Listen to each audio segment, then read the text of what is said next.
Hello, my name is Rocio Oyola. Continue present with the dog and the goblin.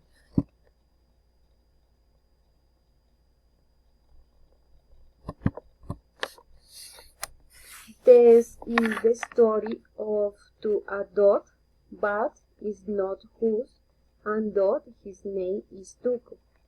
Is a dog who has been playing in the forest with his friends, the fox, the squirrel, and the horse. One day the dog got up early. He had been walking in the middle of the forest when suddenly a goblin appeared. The goblin had been telling him that he wanted to be his friend, who had seen him play with his other friends.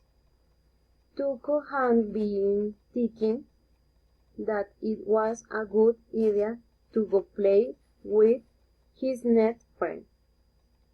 The goblin had been inviting him to discover his magical world, and Tuco accepted. When the dog had been in the magical world, he realized that it was very different from how he had been seen in on television. The dog had been with yellow goblins.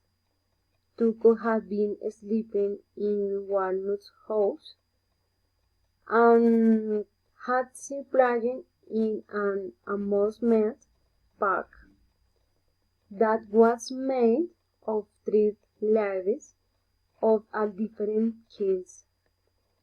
Tuco had goblin had been flying all over the magical world. On a night, two goblins' mother had been cooking some delicious cookies. Down Tuco had been remembering his friends, the fox, the horse, and the squirrel. The dog missing them. The goblin had been looking at his and decided to fulfill the wish, and they went to look for them in the forest. They found them and they went to the magical world to have fun. The next day when the puppy woke up, they realized he was at home. They felt strong and went to see his friends in the forest, and the dog told one he had been dreaming, but they had been looking at each other, and they had been in the same dream as Tuco. While the goblin has been hidden behind the bush very quiet. Thank you.